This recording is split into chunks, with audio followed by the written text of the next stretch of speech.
அல்லேலூயா. என்னுடைய சிறிய சாட்சி, நான் இந்தியன் ஆர்மியில் கிட்டத்தட்ட ஒரு 40 வருடம் பணிபுரிந்து 1998 என்னுடைய பிள்ளைகள், பெரிய மகளுடைய பிரிசல்லா, அவங்க 9 வயது, மகன் 6 வயது, ஜம்மு காஷ்மீர் பகுதியில் நாங்கள் வேலை செய்து கொண்டிருக்கிற நேரத்தில் ராவி நதி என்ற ஒரு கெனாலில் இரண்டு பிள்ளைகளும் ஒரே நாளில் அந்த தண்ணீரை விழுந்து அடித்து கொண்டு போய் மரித்து விட்டார்கள்.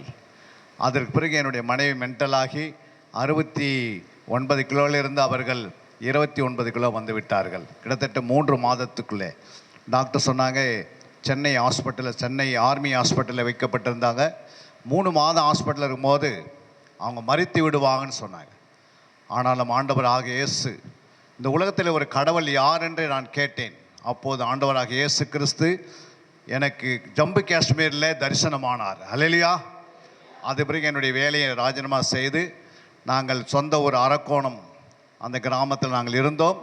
அதுக்கு பிறகு நாங்கள் சென்னை பட்டணத்துக்கு ஆண்டவர் எங்களை மறுபடியும் டிஆர்டிஓவில் மறுபடியும் 5000 பேர் அப்ளிகேஷன் போட்டு ஒரே வேக்கண்ட் எனக்கு ஆண்டவர் கொடுத்து அதில் கிட்டத்தட்ட ஒரு 26 வருடம் பணிபுரிய ஆண்டு கிருபை செய்தார். அல்லேலூயா.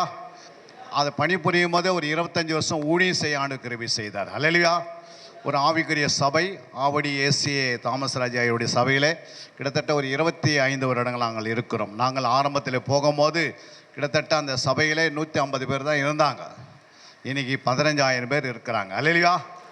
100 கோடிக்கு தேவனுடைய ஆலயத்தை கட்டி கொடுத்திருக்கிறார். அதுக்கு என்ன காரணம்னா ஜபம். அல்லேலூயா. நம்முடைய ஜபம் இலவசமாக என்ன பண்ணோம்? ஜபத்திற்குன்னா தேவையில்லை, அழகு தேவையில்லை, படிப்பு தேவையில்லை, அந்தஸ்து தேவையில்லை, நல்ல ஒரு இருதயம் இருக்கணும். நமக்கு என்ன இருக்கணும்? நல்ல ஒரு இருதயம் இருக்கணும், ஒரு ஆவி இருக்கணும். அல்லேலூயா.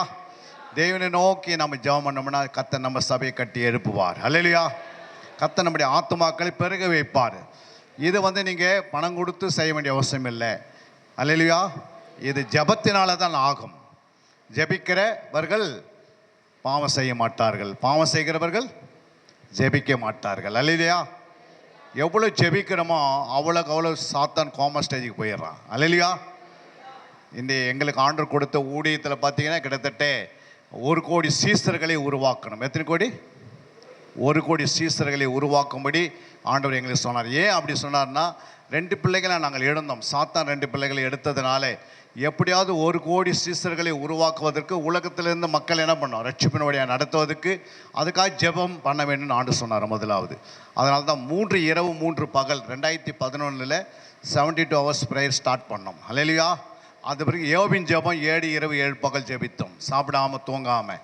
அதுக்கு பிறகு அப்போஸ்தலர் ஜெபம் 10 பகல் 10 இரவு 2 முறை ஜெபிக்க ஆண்டவர் கிருபை செய்தார். 10 நாள் சாப்பிடாமல் 10 நாள் தூங்காமல். அல்லேலூயா.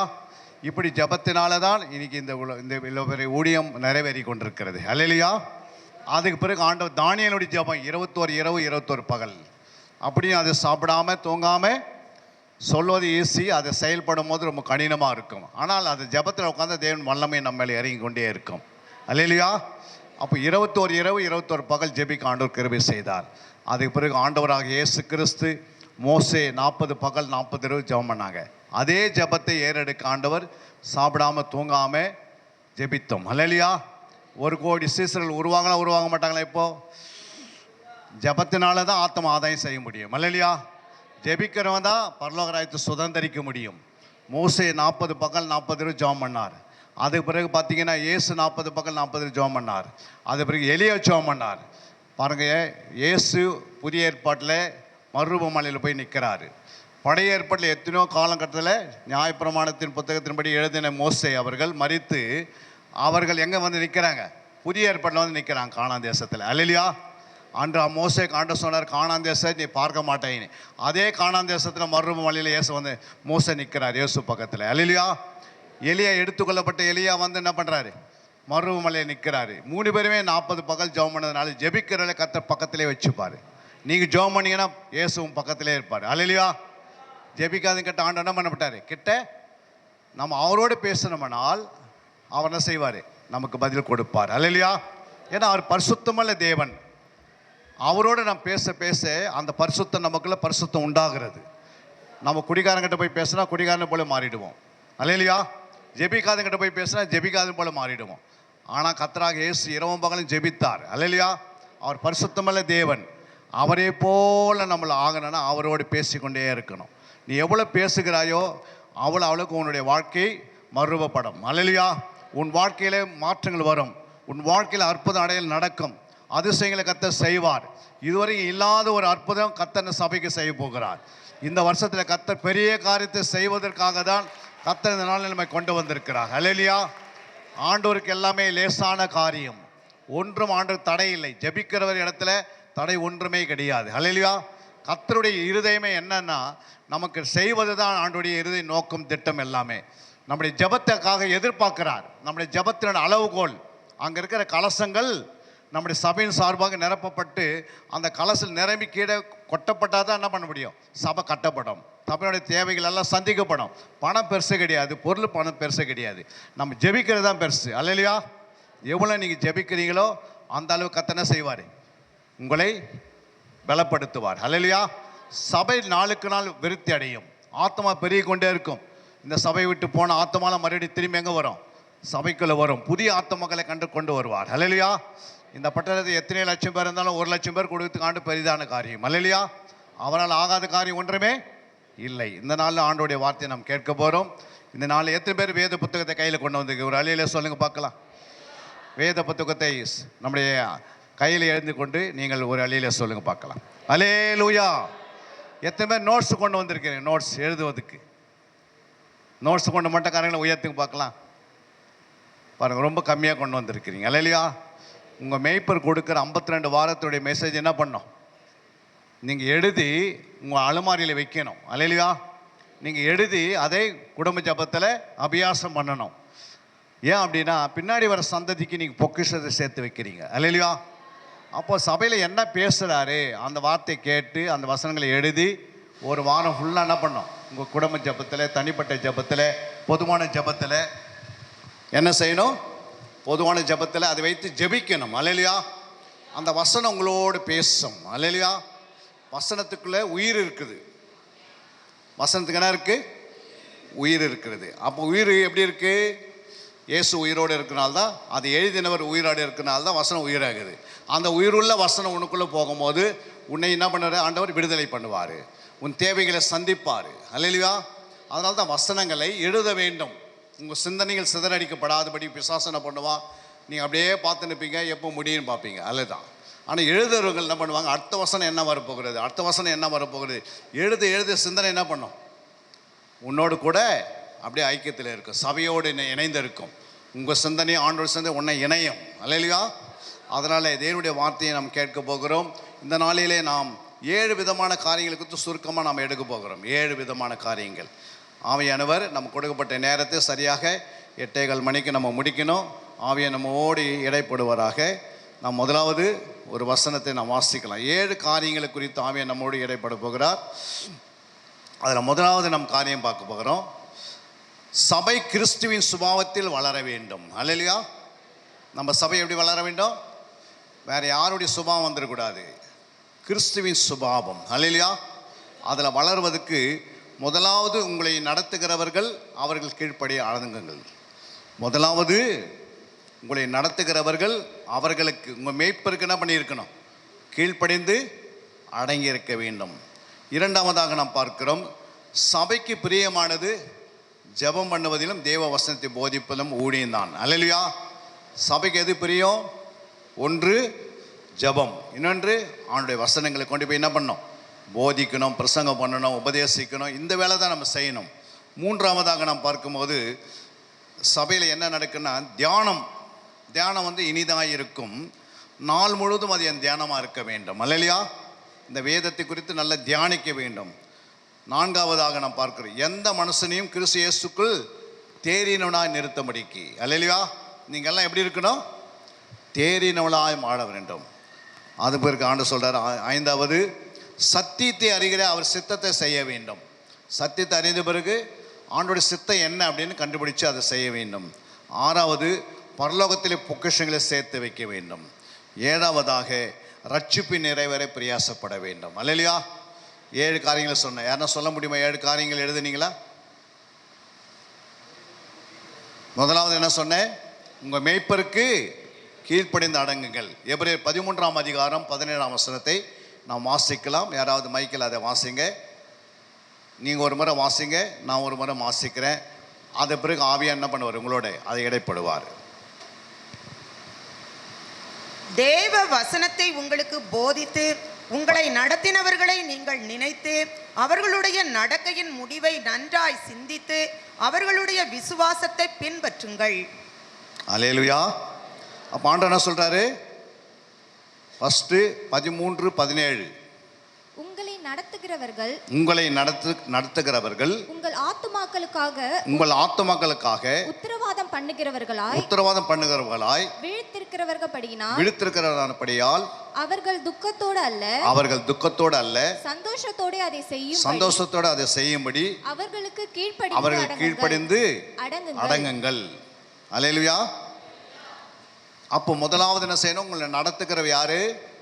உங்களுக்கு போதிக்கிறவர் யாரு? உங்களை நடத்துகிறவருக்கு உங்கள் ஆத்துமக்களுக்காக உத்தரவாதம் பண்ணிக்கிறாங்க. எதுக்காக? உனக்குள்ள ஒரு ஆத்மா இருக்கிறது. இந்த ஆத்மா தான் வருகையில் போகும். அல்லேலூயா. இதை போவதுக்காகத்தான் அவர் உங்களுக்கு போதித்து உங்களை நடத்தி கொண்டே வருகிறார். அல்லேலூயா. ஏன் நடத்துகிறார்னா உங்களை அதன் போல நீங்கள் நடக்கணும். புரியுங்களா? உங்கள் ஆத்மா விலையேறி பெற்றது. அல்லேலூயா. அதை இயேசு சொன்னார், ஆத்மா வாடுகிறது போல நீ எல்லாவற்றிலும் வந்து சுகமாயிருந்தார். அப்போ இந்த ஆத்மாவுக்காகத்தான் உங்களுடைய மேய்ப்பு என்ன செய்கிறாரு? இரவும் பகலும் இதுக்காக கரிசனையோடு பாரத்தோடு ஒவ்வொரு ஆத்மாவையும் கொண்டு போய் பரலோகத்தில் சேர்ப்பதுக்காக அவர் என்ன செய்கிறாரு? உத்தரவாதம் பண்ணி வச்சிருக்கிறார் ஆண்டவர். அல்லேலூயா. நீங்கள் எல்லாம் என்ன செய்யணும்? உங்கள் மேய்ப்பின் கீழே என்ன செய்யணும்? அதுக்கு கீழ்ப்படிந்து அடங்கி இருக்க வேண்டும். புரியுங்களா? வேறு எந்த ஒரு மேய்ப்பன் சொல்வதில்லை. இந்த மேய்ப்பன் உங்கள் மேய்ப்பர். அல்லேலூயா. அவர் தான் கண்காணி. அவர் என்ன செய்கிற சொல்லுவது அப்படியே நீங்கள் கேட்டு நடந்தாவே உங்களுடைய குடும்பத்தில் ஆசீர்வாதங்களோ, குடும்ப ஆசீர்வாதமோ, தனிப்பட்ட ஆசீர்வாதமோ, பொதுவான ஆசீர்வாதமோ கர்த்தர் அப்படியே நிறைவேற்றுவார். அல்லேலூயா. அதில் ஒன்றும் ஃபெயிலியர் ஆகாது. புரியுங்களா? ஏன்னா மேய்ப்பர் கீழே தான் நீங்கள் இருக்கணும். எப்படி இருக்கணும்? கீழ்ப்படிந்து அடங்கி இருக்க வேண்டும். எப்படி கீழ்ப்படிய வேண்டும்? நேரத்தோடு ஆலயத்துக்கு வரணும், சபையில் நடக்கிற உபவாசத்தில் கலந்துருக்கணும், இரவு ஜபங்களை கலந்துருக்கணும், அதுக்கு பிறகு சபையில் நடக்கிற சுவிசேஷ மீட்டிங்கில் கலந்துருக்கணும். என்னென்ன சபையில் நடக்கிற அத்தனை காரியம் நம்ம என்ன பண்ணியிருக்கணும்? சபையோடு மேய்ப்பரோடு இணைந்து செயல்பட வேண்டும். அல்லேலூயா. அப்போ உங்களுக்கு எந்த ஒரு காலகட்டம் இருந்தாலும் கர்த்தர் அங்கே விடுதலை ஆக்கி கொடுக்கிறார். அதனால தான் ஆண்டவர் சொல்கிறாரு, உன்னுடைய மேய்ப்பினுடைய வார்த்தைக்கு என்ன செய்திருக்கணும்? எல்லாவற்றிலையும் கீழ்ப்படிய வேண்டும். 7ஆம் வசனம் சொல்கிறதாங்க, தேவ வசனத்தை உங்களுக்கு போதித்து உங்களை நடத்தினவர்களை நீங்கள் நினைத்து அவர்களுடைய நடக்கையின் முடிவை நன்றாய் சிந்தித்து அவர்களுடைய விசுவாசத்தை பின்பற்றுங்கள். அப்ப யாருடைய விசுவாசத்தை பின்பற்றணும்?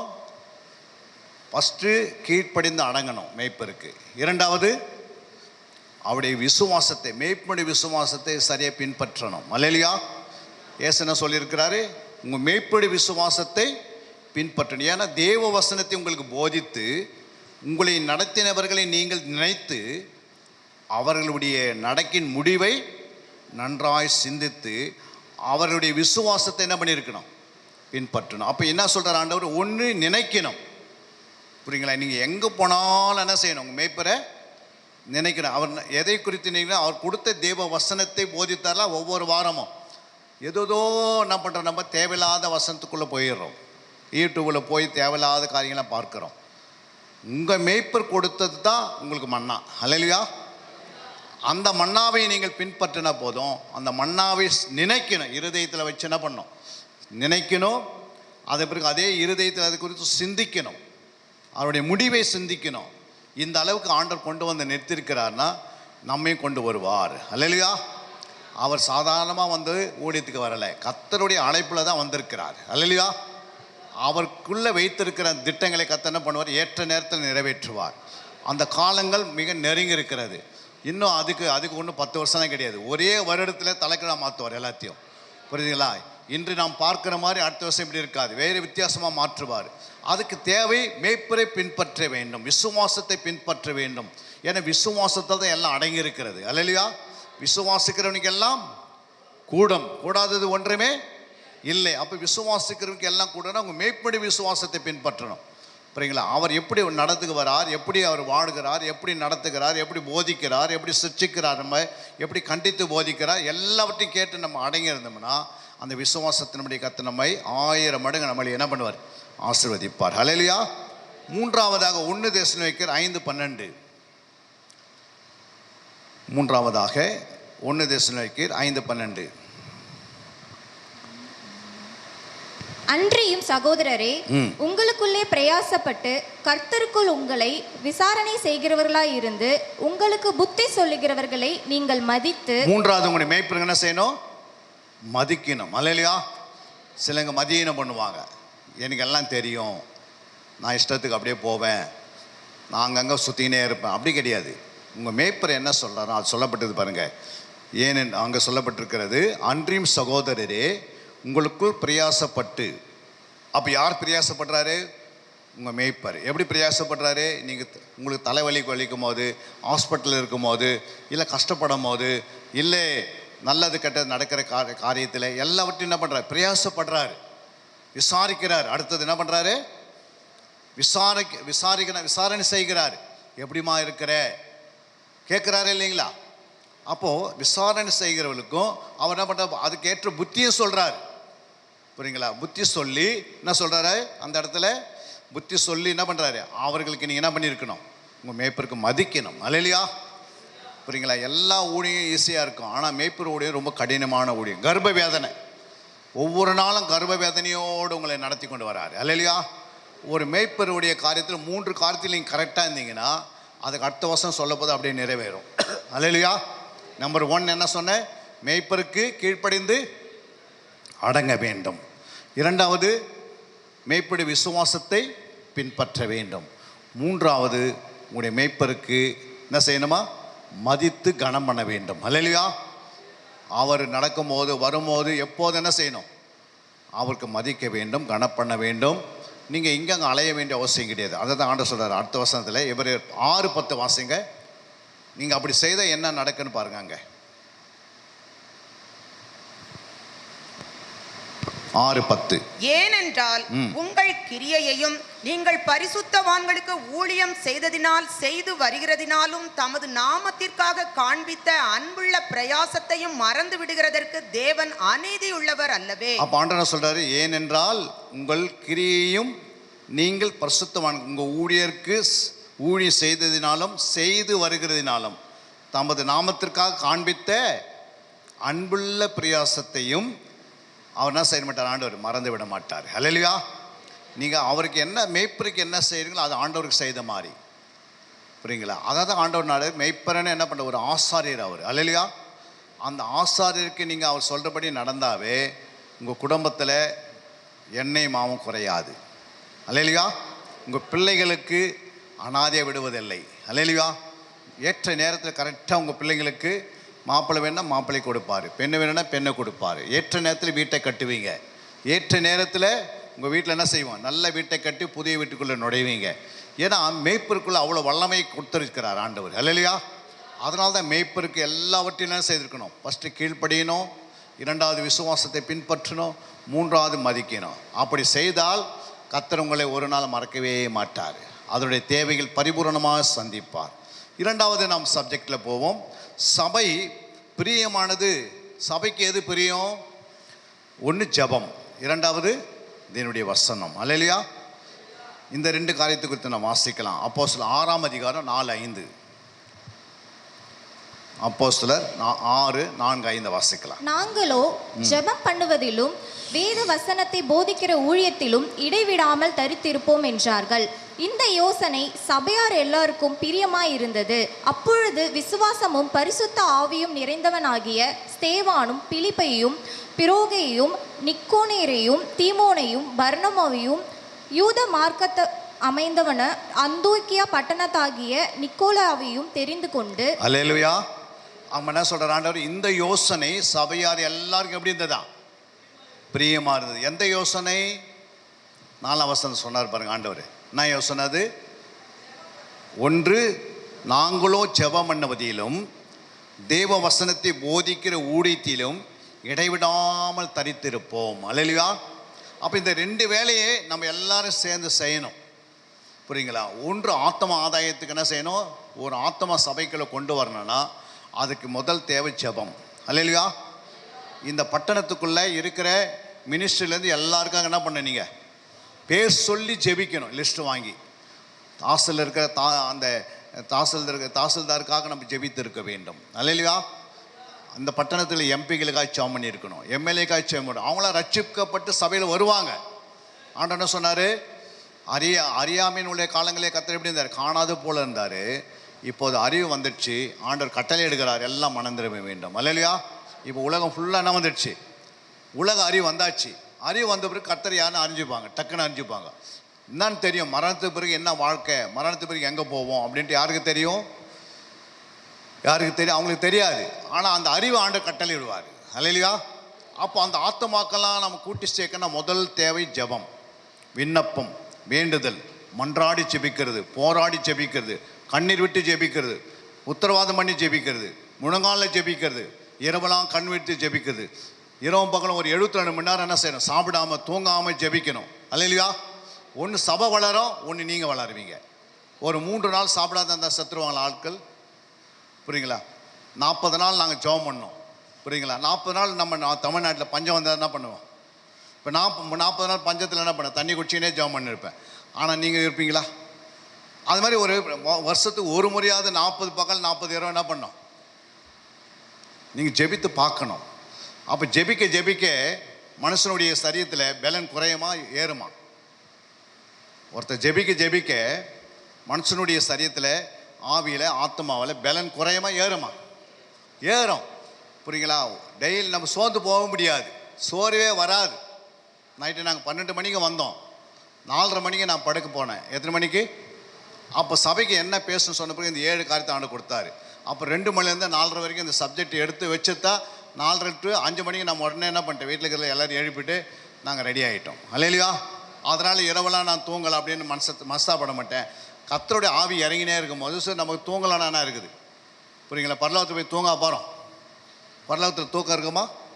இருக்காது. அதுக்கு எல்லாம் ஆண்டு இங்கே ட்ரைனிங் தரார், பயிற்சி கொடுக்குறார். இரவு பகலும் கண் விழித்து ஜெபித்து தான் சபையை கட்டி எழுப்ப முடியும். அதனால தான் ஆண்டவர் நம்மளை கொண்டு வந்திருக்கிறார். எத்தனையோ பேருக்கு ரட்சிப்பு கிடைக்காது இருக்கு, நமக்கு தேவன் ரட்சித்திருக்கிறார். அல்லேலூயா. எத்தனையோ பேர் பரலோகத்துக்கு போகாத கஷ்டப்படுறாங்க, ஆனால் நமக்கு ஆண்டு பரலோகத்துக்கு வழி திறந்திருக்கிறார். அல்லேலூயா. அதனால தான் ஆண்டவருக்காக என்ன செய்யணும்? நம்ம இரவும் பகலமாக எத்தனை ஜபங்கள் இருக்குது பைபிளில். நமக்கு கர்த்தரிடத்தில் பெற்றுக்கொள்வதற்கு, இந்த உலகத்தில் இருக்கிற நன்மை பெற்றுக்கொள்வதற்கு ஒரே வழி ஜபம். அல்லேலூயா. பணமோ பொருளோ ஆத்மா ஆதாயம் எது இருந்தாலும் ஜபம் இல்லாது பெறவே முடியாது. புரியுங்களா? உங்களுடைய முழங்கால் போட்டிங்கன்னா கர்த்தர் வேகமாக வேலை செய்ய ஆரம்பிச்சிடுவார். முழங்கால் போட்டால் பிசாசு தானாக வந்து கீழே என்ன பண்ணுவான்? படுத்திருப்பான். அவன் செய்ய முடியாது, இந்த சபைக்கு விரோதமாக எழும்பவே முடியாது. எத்தனை செய்வனை கட்டோ மாந்திரை கட்டோ இல்லை பிலிசோனியமோ எதுவுமே வேலை செய்யாது, ஃபுல்லாக நில்லாயிடும். ஜெபிக்கிறவனுக்கு சாத்தான் கோமாஸ்டரில் போய் படுத்துப்பான். இல்லை சாத்தான் என்ன பண்ணுவான்? எல்லையை விட்டு ஓடிடுவான். ஏன்னா அவனுக்கு என்ன இல்லை? சரீரம் இல்லை, அவனுக்கு ஆத்மாவே இல்லை, வெறும் ஆவியில் தான் வேலை செய்யணும். ஒரு மனுஷனை தேடுவான், அந்த மனுஷனுக்குள்ள புகுந்து உள்ளே வராதபடிக்கு நம்ம என்ன பண்ணுறோம்? இந்த எல்லையை விட்டு துரத்தி விட்டுறோம். அல்லேலூயா. எந்த மனுஷன் தான் மனுஷனுக்குள்ளே தான் ஆவி உள்ள போனுக்கும் அவன் வேலை செய்யும். அந்த மனுஷனுக்குள்ளே போகாதுக்கு ஜபம் மிக முக்கியம். அல்லேலூயா. நம்ம ஜெபிக்கும் போது பரலோகம் இறங்குறது, சேனைகள் இறங்குகிறது. இந்த பட்டணத்து மேலே இறங்கி தேவ தூதர்களுக்கு வேலை கொடுக்குறோம். ஜபம் பரலோகத்தை இறக்குறது கீழே. அல்லேலூயா. நம்ம என்ன செய்யணும்? ஏற்றுமதி எல்லாம் இறக்குமதி செய்ய முடியாது. நம்ம ஜபம் தான் ஏற்றுமதி. ஒரு பட்டணத்தில் ஏற்றுமதி இருந்தால் தான் அந்த பட்டணம் எப்படி இருக்கும்? ஆசீர்வாதமாக இருக்கும். அல்லேலூயா. எல்லாம் இறக்குமதி பண்ணினா தான் பிச்சைக்கார ஆகிடுவாங்க அந்த நாடு. அல்லேலூயா. அதனால தான் ஏற்றுமதினா ஜபம். அதிகமான ஜபத்தை பண்ணி பாருங்கள். ஒவ்வொரு தனிப்பட்ட வாழ்க்கையில் ஜபம் ஜீவி அதிகமாக இருக்க வேண்டும். அதிகமான ஜபம் சபைக்குள்ளே இருக்க வேண்டும். அதிகமான ஜபத்தை நீங்கள் ஏறெடுக்க ஆண்டவர் என்ன செய்வார்? 10 வருஷம் செய்ய வேண்டிய வேலையை ஒரே வருஷம் செய்து முடிச்சிடுவார். அல்லேலூயா. ஜபம் இல்லைனா தான் நாள் தள்ளிக்கினே போவோம். ஏன்னா ஜபத்துக்கு விரோதமாக யார் இருக்கிறது? பிசாசு வேலை செய்வான். அவன் தந்திரமாக ஜபத்தை என்ன செய்வான்? உபவாசம் சும்மா 2 ஹவர் ஜபம் பண்ணு, உபவாசம் போதும். 2 ஹவர் வச்சு என்ன பண்ண முடியும் சொல்லுங்கள்? 2 ஹவர் ஒரு பாத்திரத்தை 2 ஹவர் வைக்கிறோம், தண்ணி காய வைக்கிறோம் 2 ஹவர். அதே பாத்திரத்தில் ஒரு பாத்திரத்தை 10 மணி நேரம் என்ன வைக்கிறோம்? அதுவும் அனல் மூட்டுறோம். 2 ஹவருக்கு மூட்டின அந்த பாத்திரத்தை கையில் தொட முடியாதா? 2 ஹவரில் ஒரு பாத்திரத்தை தண்ணி காய வச்சோம்னா அந்த பாத்திரத்தை எடுக்கலாம். ஆனால் 10 மணி நேரம் ஒரு பாத்திரத்தை அடுப்பு மேலே வச்சு அனல் முட்டினா அந்த பாத்திரத்தை என்ன பண்ண முடியாது, இருக்கவே இருக்காது. அது 72 மணி நேரம் அந்த பாத்திரம் அடுப்பு மேலே இருந்தால் என்னாகும், பாத்திரமே தானாக உருகி பாத்திரமே இல்லாது போயிடும். அப்போ நம்ம பாத்திரம் எப்படி இருக்கும், நமக்குள்ள ஜெபிக்க சுபாவம் மாறும், ஜென்ம சுபாவம் அழிஞ்சிடும். ஜெபிக்க கர்த்தருடைய வல்லமை இறங்க நம்முடைய சரீரத்தில் இருக்கிற ஜென்ம சுபாவம், நமக்குள்ளே இருக்கிற எல்லா விதமான கெட்ட சுபாவங்கள் எல்லாம் அழிந்து நிர்மூலமாக்கிடுவார் பிசாசு. அல்லேலூயா. இயேசு அதை நிர்மூலமாக்கி நமக்கு சமாதானத்தை கொடுப்பாரு. அதனால தான் ஜெபத்தினால தான் எல்லாம் நடக்குது. பழைய ஏற்பாட்டில் பாருங்க, தானியேலுக்குள்ள எப்படி இருந்தது ஜெபம். சிங்கத்துக்கு முன்னாடி போய் நின்னா நடக்கலை, சிங்கம் ஒன்றும் செய்ய முடியாது. ஆனால் ஜெபிக்காதவங்க தெருவு நாய் கூட கட்சிடும். ஒருத்தர் ஜெபிக்கலை அப்படின்னா, ஜெபம் இல்லை அப்படின்னா ஓடுற நாய் கூட என்ன பண்ண உடையாது கடிக்கும், ஓடுற மாடு வந்து முட்டும், ஓடுற வண்டி வந்து தானாக அவங்க மேலே மோதும். ஏன் அப்படின்னா ஜெபிக்காதவங்க மேலே தானாக பிசாசத்தை மோதுவான். ஆனால் ஜெபிக்கிறவங்க பார்த்தீங்கன்னா மாடு தானாக ஓடும், இல்லைன்னா உட்காந்துக்கும், நாய்கள் அமைதியாக போயிடும். ஏன் அப்படின்னா ஜெப ஆவி யார் மேலே இருக்கிறதோ அது வரைக்கும் சத்துரால ஒன்றுமே செய்ய முடியாது. கரங்களை தட்டி தேவ நாமத்தை மேம்படுத்தலாம். 3வது தியானம் வாசிக்கலாம். சங்கீதம் 104:34 3வது பாட்டு. சங்கீதம் 104:34. நான் அவரை தியானிக்கும் தியானம் இனிதா இருக்கும், நான் கர்த்தருக்குள் மகிழுவேன். அல்லேலூயா. நான் அவரை தியானிக்கும் தியானம் இனிதா இருக்கும், நான் கர்த்தருக்குள் எப்படி இருப்பேன், மகிழ்வேன். அல்லேலூயா. அப்போ தியானன்றது மிக அவசியம். தியானன்றது மிக அவசியம். எங்கெல்லாம் வேதத்தில் தியானம்னு வருதோ அதுக்கு அடுத்த வசனத்தை நீங்கள் பார்த்தீங்கன்னா கனி உருவாகப்படும். அல்லேலூயா. அப்போ சங்கீதம் 1:2 வாசித்து பாருங்க. சங்கீதம் 1:2. துன்மார்க்கருடைய ஆலோசனையில் நடவாமலும் பாவிகளுடைய வழி. சங்கீதம் 1:2 வாசிங்க. கர்த்தருடைய வேதத்தில் பிரியமா இருந்து இரவும் பகலும் அவருடைய வேதத்தில் தியானமாய் இருக்கிற மனுஷன் பாக்கியவான். 3ஆம் வசனம். அவன் நீர்க்காலங்களில் ஓரமாய் நடப்பட்டு தன் காலத்தின் தன் கனியை தந்து இலையுறாது இருக்கிற மரத்தை போல் இருப்பான், அவன் செய்வதெல்லாம் வாய்க்கும். இங்க பாருங்க, இப்போ 2ஆம் வசனம் சொல்றது கர்த்தருடைய வேதத்தில் என்ன பண்ணுமா. கர்த்தர் அப்படின்னா பிதா, பிதாவுடைய புத்தகம். வேதம் தான் என்னது, 66 புத்தகம். கர்த்தருடைய வேதத்தில் என்ன செய்யணுமா, ஃபஸ்ட்டு நீ அது மேலே எப்படி இருக்கணும், பிரியமாக இருக்கணும், வாஞ்சியாக இருக்கணும், நேசமாக இருக்கணும், பாசமாக இருக்கணும், அது மேலே உனக்கு அக்கறை இருக்கணும், அது மேலே உனக்கு என்ன இருக்கணும், அன்பு இருக்கணும். அல்லேலூயா. அப்போ இந்த வேதம் வந்து நீங்கள் இரவு பகல் என்ன பண்ண, அதுக்கு பிறகு நீங்கள் தியானிக்கிறோம். அப்படியே உட்காந்துலாம் தியானிக்க முடியாது. ஃபஸ்ட்டு நீங்கள் தியானம் பண்ணுறீங்க, ஒரு வார்த்தையை எடுக்கிறீங்க, அந்த வார்த்தையை இருதயத்தில் வச்சு என்ன பண்ணுறீங்க, அதை இரவு பகலை சிந்திக்கிறீங்க. நடந்து போகும்போது சிந்திக்கிறீங்க, வீட்டில் உட்காந்துருக்கும்போது சிந்திக்கிறீங்க, படுத்திருக்கும்போது சிந்திக்கிறீங்க. அதுதான் தியானம். அல்லேலூயா. இப்படி வார்த்தையை சிந்திக்க என்ன ஆகுது, அந்த வார்த்தை உடைந்து அதில் இருக்கிற ஜீவ ரத்தம் புறப்பட்டு நம்ம ரத்தத்தில் கலக்கும். அல்லேலூயா. அப்போ நம்ம ரத்தத்தில் அவருடைய ரத்தம் கலக்கும் போது என்ன நடக்கும், நம்ம ரத்தத்தை அவர் ரத்தம் போல் நம்மளுக்கு மாறும் போது சுபாவம் நமக்குள்ள என்ன பண்ணுது, அவரு சுபாவம் வருது, நம்ம சுபாவம்லாம் அழிஞ்சிடும். அப்போ நம்ம சாப்பிட்ற சாப்பாடு கூட ரத்தத்தில் போய் கலக்குது. அப்போ நமக்கு பலன் கிடைக்குது, எனர்ஜி கிடைக்குது. ஆனால் ஆண்டோடைய வார்த்தையை, அந்த வார்த்தை தான் அந்த சாப்பாட்டை உண்டாக்கிச்சு, அந்த வார்த்தை தான் அந்த விதையை உண்டாக்கிச்சு, இந்த வார்த்தை தான் வான பூமி உண்டாக்குச்சு, அந்த வார்த்தை தான் இயேசு உண்டாக்குனார். அல்லேலூயா. அதே வார்த்தையத்தை உள்ள வச்சா, அதை தியானித்தா உனக்கு மெடிசனே தேவையில்லை. அல்லேலூயா. மருந்தே தேவையில்லை, ஹாஸ்பிட்டலே தேவையில்லை, டாக்டரே தேவையில்லை, நீயே டாக்டராக மாறுற. அல்லேலூயா. நீயே ஒரு மருத்துவராக மாறிடுற. அப்போ நீ ஒருத்த மேலே கை வச்சு என்ன பண்ணுவேன், அவங்க மேலே கை வைப்போம், அவங்களுக்கு இடுப்பலி போவோம். நீ கை வச்சு ஜெபம் அப்போ அநேக அற்புத அடையாளம் உங்கள் மூலமாக நடக்கும், நீங்கள் ஆத்மா ஆதாயம் செய்ய முடியும். அல்லேலூயா. விசுவாசத்தில் நடக்கிற அடையாளங்கள் யாவனே, அவர் என்ன செய்ய, நவமான பாஷைகளை பேசுவார்கள். வியாதிசமில் போய் என்ன பண்ணுவாங்க, கை வைப்பாங்க, உடனே என்ன பண்ணுவாங்க, விடுதலை ஆகிடுவாங்க, அந்த ஆத்மா ஆதாயம் பண்ணலாம். அப்போ நம்ம இங்கே உட்காந்துருக்கிற அத்தனை பேருக்குமே ஒரு அற்புதம் செய்கிற உங்களுக்குள்ள ஒரு வரம் இருக்கும். ஆண்டவர் சொல்லியிருக்கிறார், மார்க்கில் சொல்லியிருக்கிறார், அந்த வரம் உங்களுக்குள்ளே வேலை செய்யும்.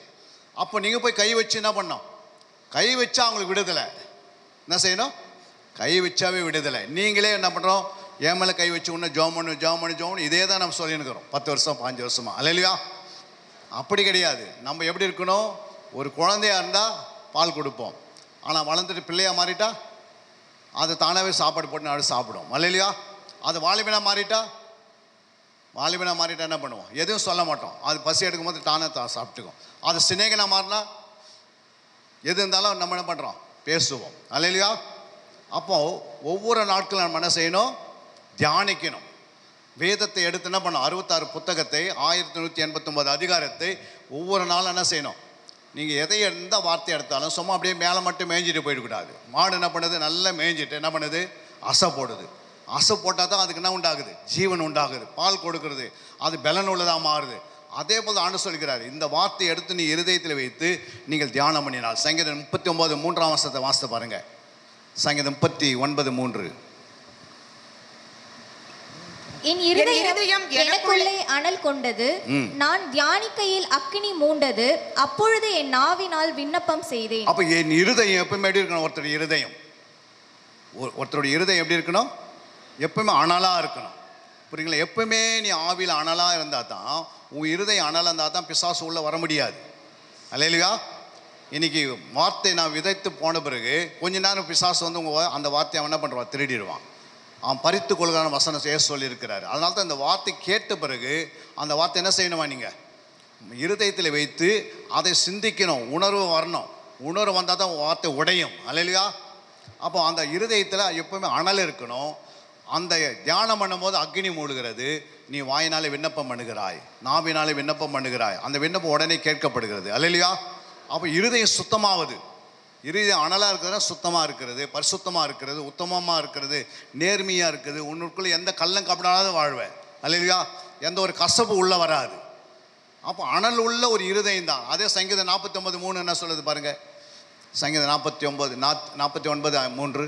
என் வாய் ஞானத்தை பேசும், என் இருதயம் உணர்வை தியானிக்கும். பாருங்க, என் வாய் ஞானத்தை பேசும், என்னுடைய இருதயம் உணர்வை தியானிக்கும். அப்போ தியானிக்கும் போது உணர்வு உண்டாகுது. அதை தான் சங்கீதம் மத்தேயு 13ஆம் அதிகாரத்தில் வாசிக்கிறோம். மத்தேயு 13:23. நல்ல நிலத்தில் விதைக்கப்பட்டவனோ வசனத்தை கேட்கிறவனும் உணர்கிறவனுமாயிருந்து 100ஆகவும் 60ஆகவும் 30ஆகவும் பலன் தருவான் என்றார். அப்போ நல்ல நிலத்தில் விதைக்கப்பட்டவன் வசனத்தை என்ன பண்ணுறான், ஃபஸ்ட்டு கேட்கிறான், அப்புறம் என்ன செய்வான், இருதயத்தில் வச்சு உணர்வடைவான். அதனால தான் 49 3 வசனம் உணர்வு. அப்போ அந்த உணர்வு உன் இருதயத்தில் வரணும். சரீரத்தில் உணர்ச்சி வரும், இருதயத்தில் உணர்வு வரும். அல்லேலூயா. அப்போ இந்த வசனத்தை வச்சு நீங்கள் சிந்திக்கும் போது உணர்வு வந்துடும். உணர்வு வந்த பிறகு அந்த வசனம்னா ஆயிடுது, ஆவியாக, ஜீவனாக, ஜீவ தண்ணீராக மாறிடும். அல்லேலூயா. அதனால தான் நீங்கள் இயேசு கிறிஸ்து சிலுவையில் தொங்கி கொண்டிருக்கும் போது நீங்கள் பார்ப்பீங்க, இயேசு சிலுவையில் தொங்கும் போது ஃபஸ்ட்டு ஆவியை விடுறாரு. அப்படி ஆவியை விடும் போது கல்லில் இருக்கிற பரிசுத்தம்லாம் எழுந்துடுறாங்க. அல்லேலூயா. ஆவி விடும் போது என் ஆவி பிதாவினத்தில் ஒப்புவிக்கிறேன் அப்படின்னு சொல்லும் போது அங்கே ஒரு 7 அடையாளம் நடக்கும். திரைசீலை கிழியும். அல்லேலூயா. பூமி அதிர் உண்டாகும். அல்லேலூயா. மரித்தோர்கள் உயிரோடு என்ன பண்ணுவாங்க, எழுந்து பரிசுத்தம் நிற்பாங்க. அதுக்கு என்ன காரணம், அந்த ஆவிக்கு வல்லமை ஜாஸ்தி. புரியுங்களா? அந்த வல்லமை ஆவிலே வல்லமை உலகுது. அடுத்தது என்ன பண்ணுறாரு, ஆண்டவர் விழா எலும்பை குத்துறாங்க. விழாவை குத்தப்படும் போது என்னென்ன வருது, ஒன்று ரத்தம் வருது, அப்புறம் தண்ணீர் வருது. அப்போ தண்ணீர் எங்கேருந்து வந்திருக்கும், நம்மளோட சரீரத்தை தண்ணீர் தனியாக இருக்கா? அப்போ தண்ணீர் எங்கேருந்து வருது, ஆவி, ஆத்மா, சரீரம். ஆவி, அப்போ ஆவியில் ஆவியை விடுறாரு, சரீரத்திலேருந்து ரத்தத்தை வெளியே விடுறாரு, ஆத்மாவும் ஜீவ தண்ணீர் வெளியே வருது. அல்லேலூயா. அது குறித்து தான் எழுதுகிறார். ஏசாயா 53:12 வாசிக்கிறோம். அவருடைய ஆத்மாவை மரணத்திலே ஊற்றினார். வாசிங்க. அவர் தம்முடைய ஆத்துமாவை மரணத்தில் ஊற்றி. பாருங்க, ஆத்மாவை என்ன பண்றாரு, மரணத்தில் ஊற்றினார். இந்த விஷயம் யாருக்கும் தெரியாது. அப்போ ஆத்மாவை மரணத்தில் ஊற்றினார் என்று ஏசாயா தீர்க்கதரிசி எத்தனோ வருடத்துக்கு முன்பாக தீர்க்கதரிசனம் எழுதி வைக்கிறாரு. அப்போ என்ன காரணம், ஆத்மாவை மரணத்தில் ஊற்றி, அடுத்தது அக்கிரமக்காரரில் ஒருவராக எண்ணப்பட்டு அநேகருடைய பாவத்தை தாமே சுமந்து அக்கிரமக்காரராக வேண்டிக் கொண்டது நிமித்தம் அநேகரை அவருக்கு பங்காக கொடுப்பேன். அல்லேலூயா. அப்போ ஆத்மா வந்து, ஆத்மாக்குள்ள என்ன வருது, தண்ணீர் வெளியே வருது. அல்லேலூயா. சரீரத்திலேருந்து ரத்தம் வெளியே வருது, ஆவி விடுறாரு. இது மூணுமே நமக்குள்ள என்ன பண்ணுறாரு, நீங்கள் வாசிக்கலாம். இந்த 3 எங்கே எழுதப்பட்டிருக்கிறது, 1 யோவான் 5:8 இருக்குது. பாருங்கள், 1 யோவான் 5:8.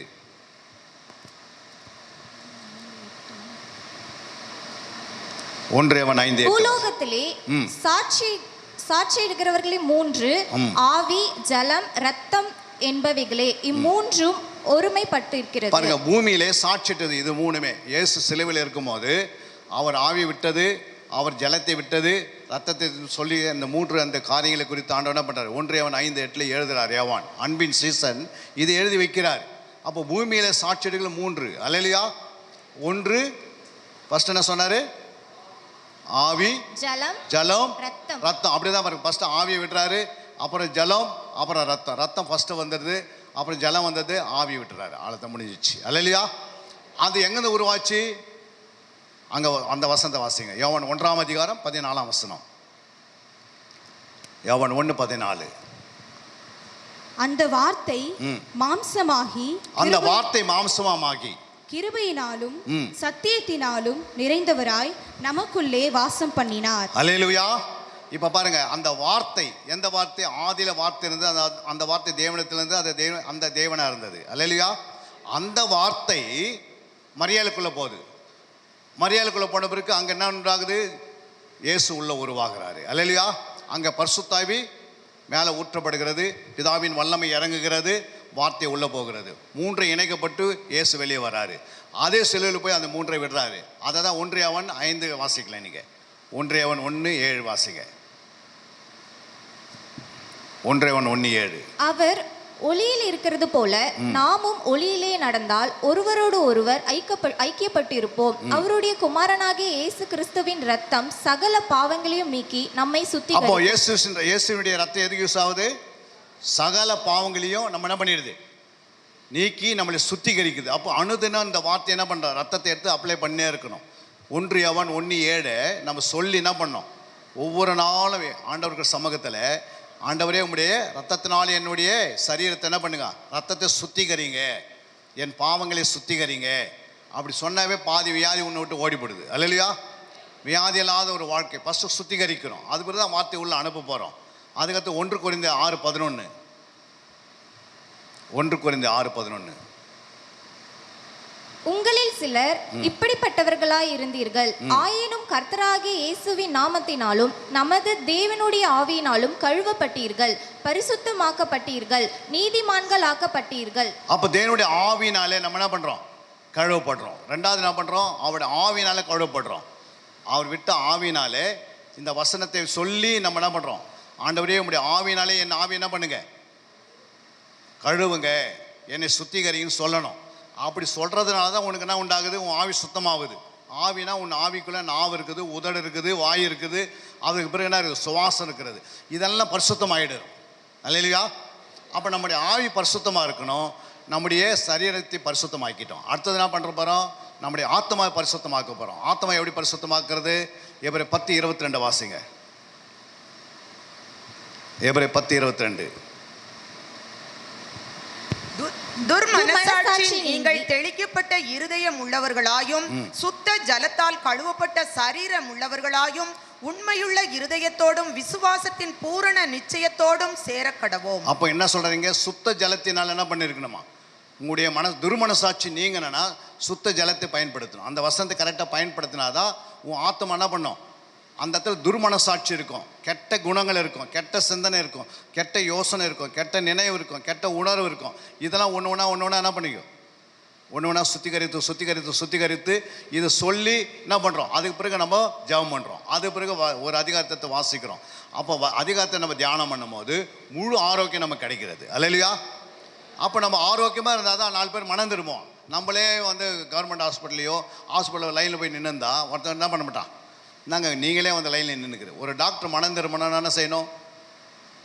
நம்ம பரிசுத்தமாக இருந்தோம்னா, நம்ம ஆரோக்கியமாக தான், நம்மளே ஆரோக்கியத்தை பார்த்து அவரே வருவார். உள்ள வர மாட்டாருங்களா? சொல்லுங்கள். எத்தனோ மருத்துவர்கள் போய் நாங்கள் கிளாஸ் எடுக்கிறோம். இன்றைக்கி எடுக்கிறதுக்கு அந்த கிருபை ஆண்டு கொடுத்துருக்கிறார். MBBS டாக்டர், அறுவை சிகிச்சை நிபுணர்கள் போய் எடுத்துனுக்கிறோம் கிளாஸ். அதுக்கு என்ன காரணம் அப்படின்னா, இந்த வார்த்தையில் வல்லம் இருக்கிறது, இந்த வசனத்தில் வல்லம் இருக்கிறது, இந்த சத்தியத்தில் வல்லம் இருக்கிறது. இது சுகமாக்கும் முடியாது ஒன்றுமே கிடையாது. அல்லேலூயா. லாசர் கிட்ட போய் லாசர் எழுப்புறாரு. லாசர் ஆண்டவர் எப்படி எழுப்பினாரு? லாசருவே வெளியே வா. எத்தனை எழுத்து மொத்தம் சேர்த்து பாருங்க. எத்தனை எழுத்துமா? லாசர்ன்றது எத்தனை எழுத்து? 3 எழுத்து. வான்றது எத்தனை எழுத்து? 1 எழுத்து. அப்புறம் என்ன இருக்குது? வெளியே வான்றதுக்கு எத்தனை எழுத்து? வெளியே 3 எழுத்து. மொத்தம் எத்தனை எழுத்து?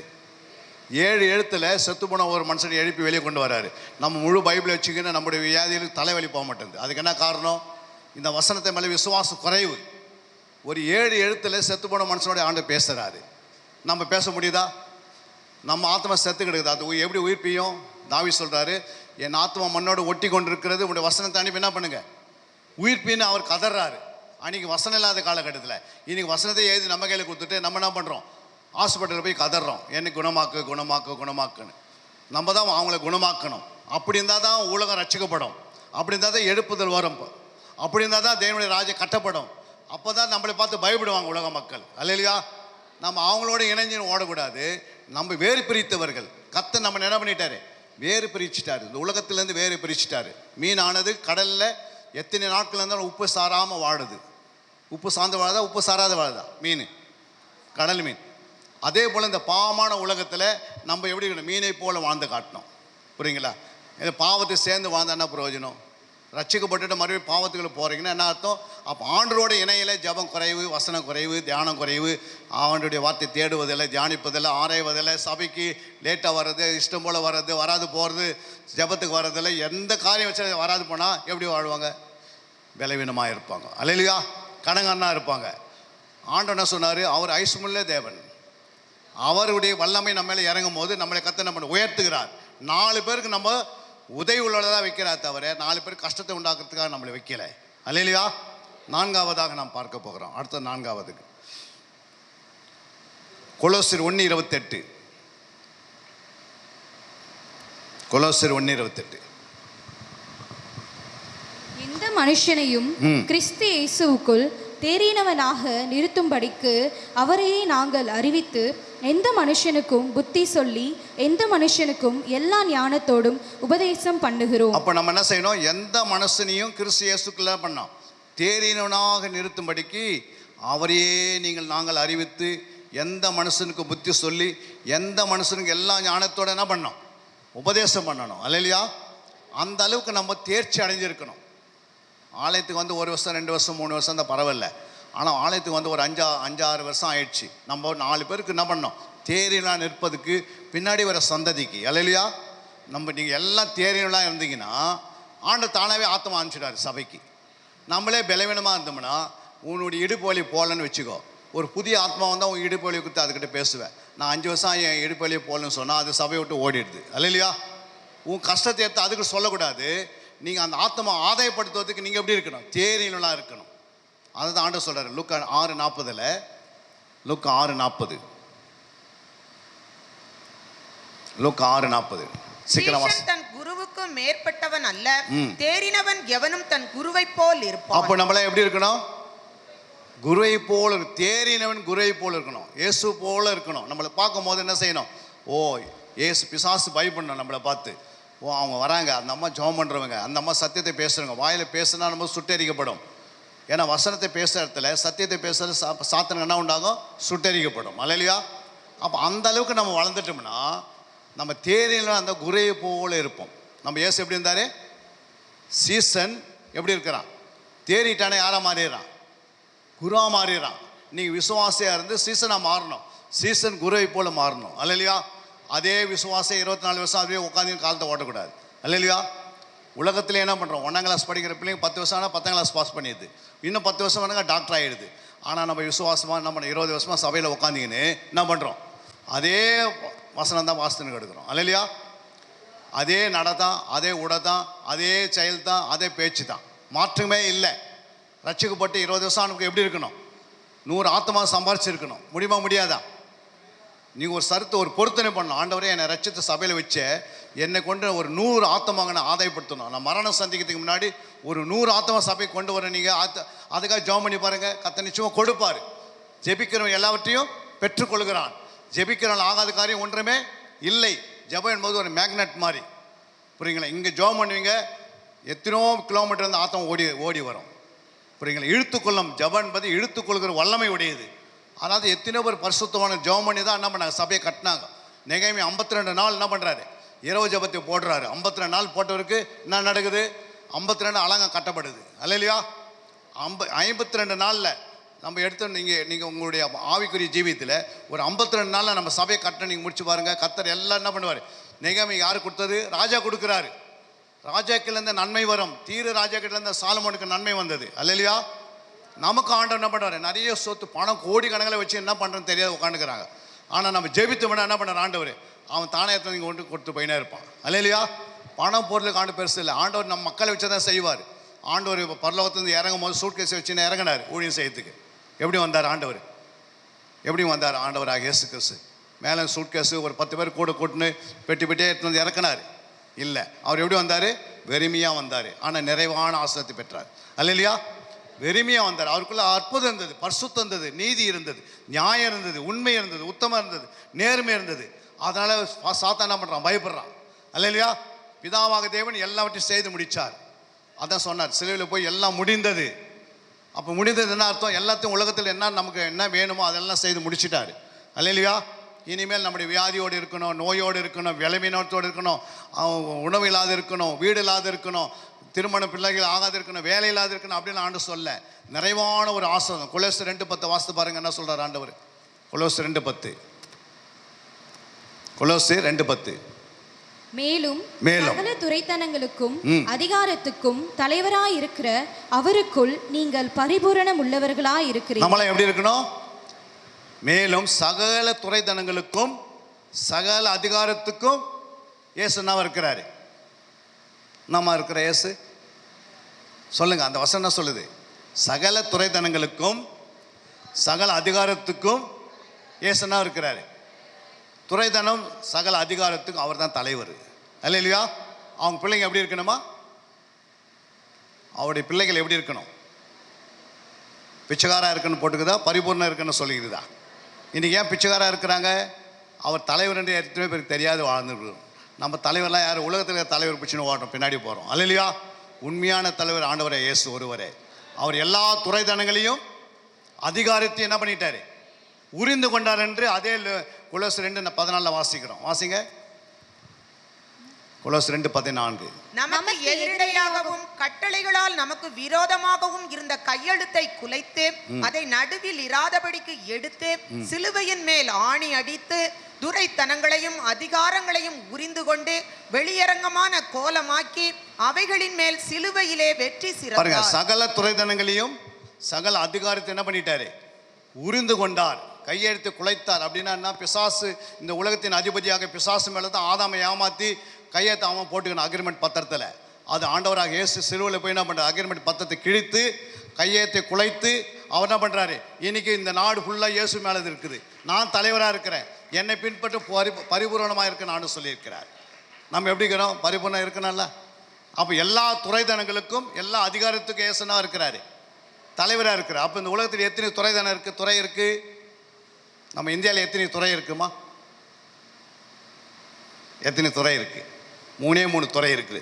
ஒன்று மத்திய துறை, மாநிலத்துறை, தனியார் துறை. இதுக்கு இயேசு தலைவராக இருக்கிறாரு. எத்தனை அதிகாரம் இருக்குது? 3 அதிகாரம் இருக்குது. ஒன்று ஹைகோர்ட்டுக்கு அதிகாரம் இருக்குது, சுப்ரீம் கோர்ட். அல்லையா? போலீஸ்க்கு அதிகாரம் இருக்குது, அப்புறம் அரசியல்வாதிக்கிட்ட அதிகாரி. இந்த எல்லா அதிகாரத்துக்கும் இயேசு தான் தலைவர். அல்லையா? நம்ம ஜெபம் பண்ணால் இவங்க எல்லாம் நம்மக்கிட்ட வந்து நிற்பாங்க.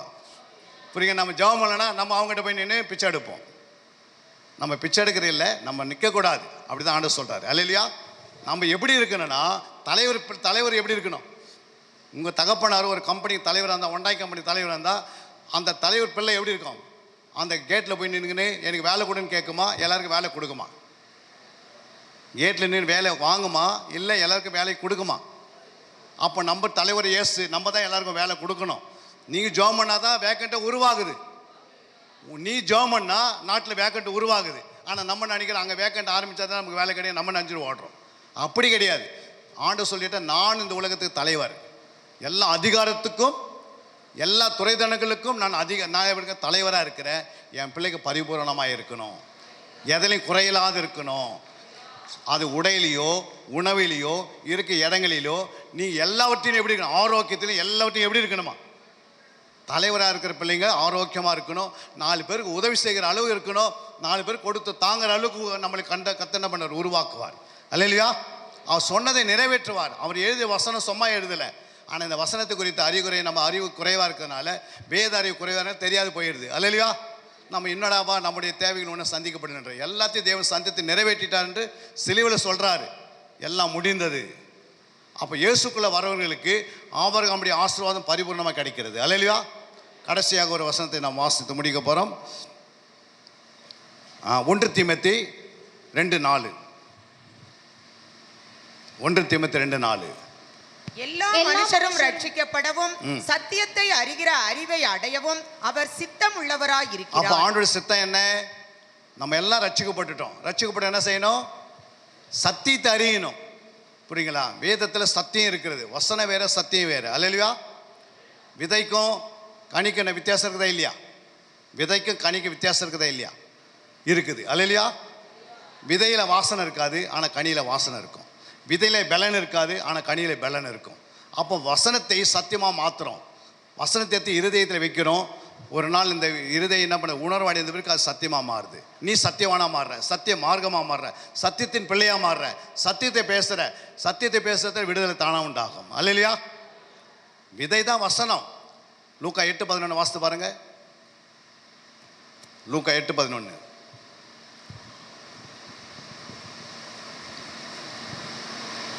அந்த உவமையின் கருத்தாவது விதை தேவனுடைய வசனம். அப்ப விதை என்ன, எதை குறிக்கிறது? தேவனுடைய வசனத்தை குறிக்கிறது. அல்லேலூயா.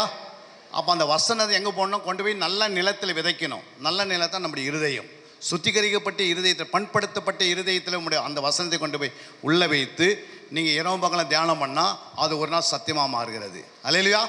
சத்தியம் உங்களை விடுதலை ஆக்கிடும். அதனால தான் எல்லா ஜனங்களும் ரட்சிக்கப்பட வேண்டும்.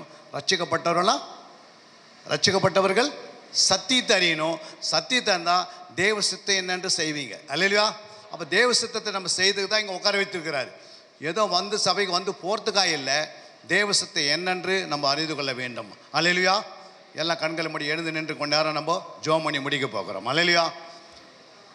அடுத்த செக்ஷனில் நம்ம வரும்போது நம்ம ஆவியானவர் இன்னும் அதிகமாக பேசுவார். எல்லாம் கண்களை மூடி நாம் செபிக்கலாம்.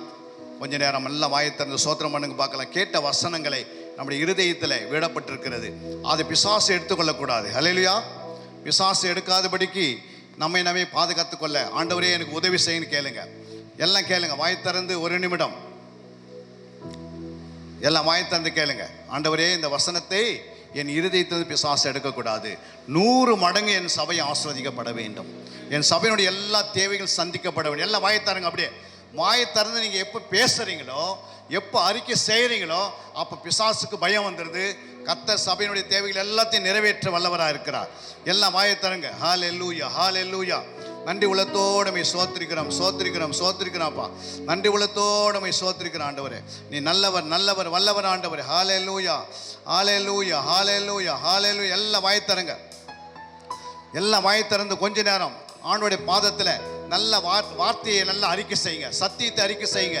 நல்ல ஜெபத்தில் ஆண்டவரே, இந்த வசனத்தின்படி கொலோசியர் 2:10 நீ தலைவராக இருக்கிறீர், நாங்கள் பரிபூரணமாக இருக்க வேண்டும். எங்கள் வாழ்க்கையில பிதாவின் சித்தத்தை அறியணும்னா முதல்ல சத்தியத்தை அறிகிற அறிவிலே நான் வளர்ந்த ஆண்டவரேன்னு கேளுங்க. எல்லாம் கேளுங்க. வாயை திறந்து கேளுங்க. ஹல்லேலூயா. நன்றி உள்ளத்தோடு சோத்திரிக்கிறப்பா. சோத்திரம். ஹல்லேலூயா. நன்றி உள்ளத்தோடு சோத்திரிக்கிறப்பா. ஹல்லேலூயா, ஹல்லேலூயா, ஹல்லேலூயா. ஆண்டவரே, இன்று கேட்ட வசனத்தின்படி இந்த சபை 1000 மடங்கு நீர் உருவாக்க போகிறீர், உயர்த்து போகிறீர். உம்முடைய ராஜ்யம் கட்டப்பட போகிறது. இந்த சபையுடைய எல்லா தேவைகளை நீ சந்தித்து நிறைவேற்ற போகிறீர். எல்லா தடைகளை இயேசுவின் நாமத்தினாலே உடைத்து எறிகிறோம். இயேசுவின் நாமத்தினாலே இந்த பிசாசுக்கு, இந்த சபைக்கு விரோதமாய் கிரியை செய்கிற அந்தகார ஆவிகளை இயேசுவின் நாமத்தில் இந்த எல்லை விட்டு நரகத்துக்கு போ, பாதாளத்துக்கு போ என்று கட்டளை இருக்கிறப்பா. ஆண்டவரே, சபை கட்டக்கூடாதபடிக்கு, ஆண்டவரே, பணத்தை கொண்டு வராதுக்கு கூடாதபடிக்கு தடை பண்ணுகிற எல்லா பொல்லாத ஆவிகள், வன்கண்ணி நாவிகள், போராமி நாவிகள், எரிச்ச நாவிகளை இயேசுவின் நாமத்தினாலே கடிந்து கொள்கிறோம். ஆண்டவரே, நன்றி உள்ளத்தோடு சோத்திரிக்கிறோம். ஹல்லேலூயா, ஹல்லேலூயா, ஹல்லேலூயா.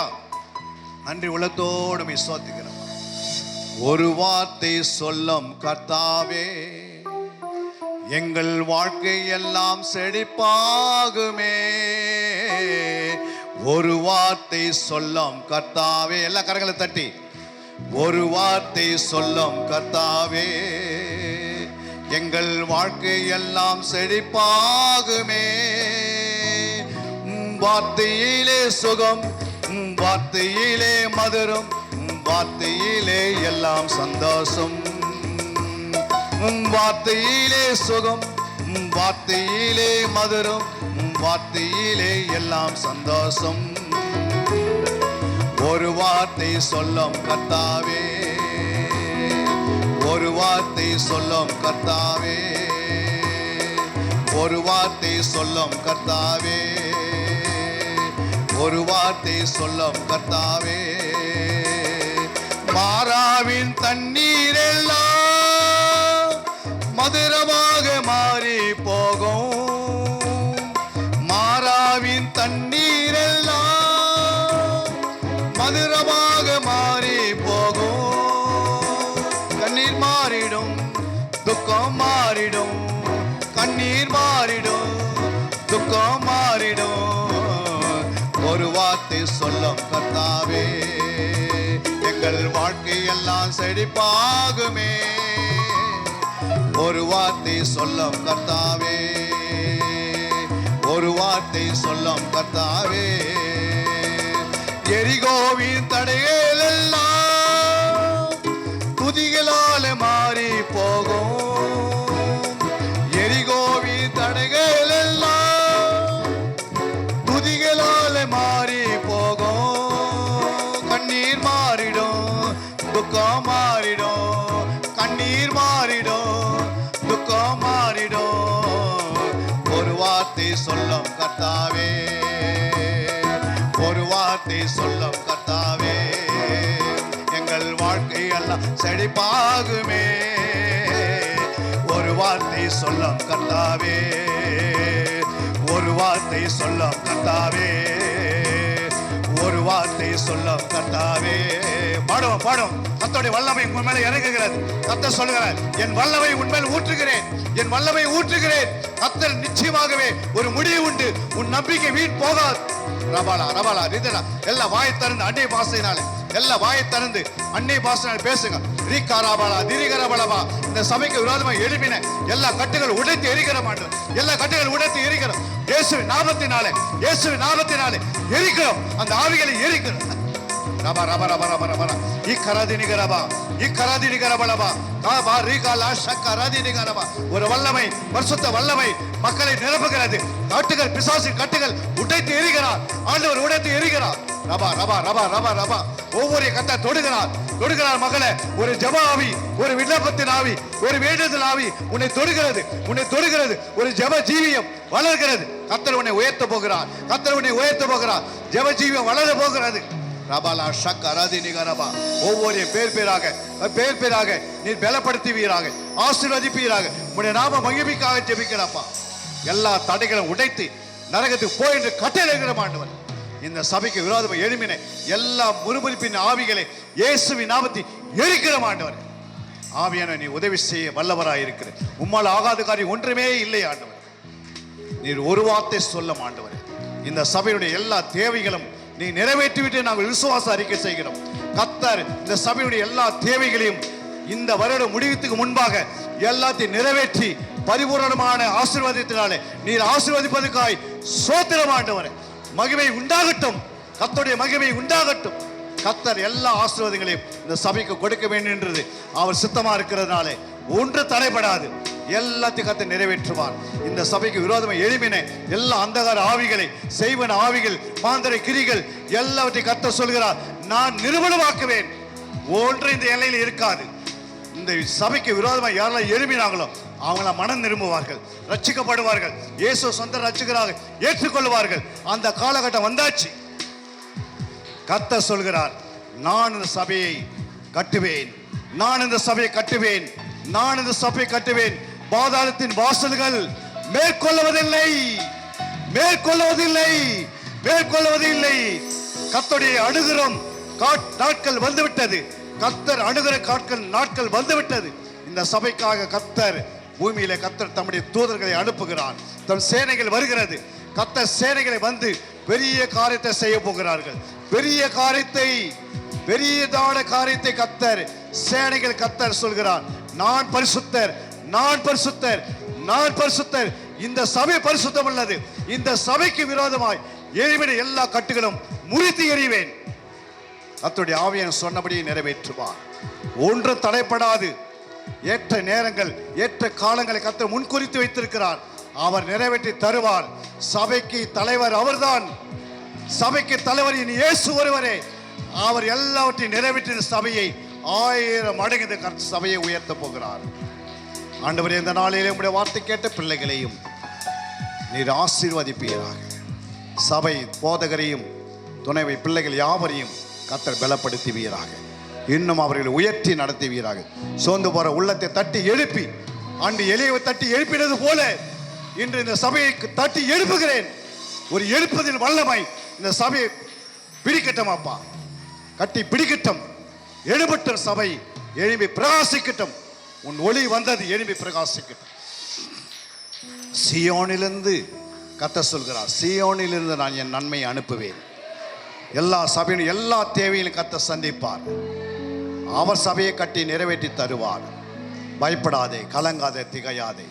நான் உன்னை விட்டு விலகுவதும் இல்லை, நான் உன்னை கைவிடுவதும் இல்லை. நான் உன்னை பேச சொல்லி அழைத்தேன். நான் உன்னை பேச சொல்லி முன்குறித்து உன்னை அழைத்திருக்கிறேன். நீ பயப்படாதே, கலங்காதே, திகையாதே. நான் உன்னை பெரிய ஜாதி ஆக்குவேன், பரிசுத்த ஜாதி ஆக்குவேன், நீதி உள்ள ஜாதி ஆக்குவேன், சத்தியம் உள்ள ஜாதி ஆக்குவேன். உன்னை அதுக்கு தான் பிடித்து கொண்டு உள்ள கொண்டு வந்தேன். நீ எதை குறித்து கவலைப்படாதே, பிள்ளைகளை குறித்து கவலைப்படாதே, வீட்டை குறித்து கவலைப்படாதே. நீ ரட்சிக்கப்படாத ஆத்துமாக்களுக்காக கவலைப்படு, ரட்சிக்கப்படாத ஆத்துமாக்களுக்காக கவலைப்படு. மீதி கர்த்தர் எல்லாவற்றையும் நிறைவேற்றுவார். கர்த்தர் பெரிய காரியத்தை செய்து கரங்களை தட்டி தேவ நாமத்தை மேம்படும்.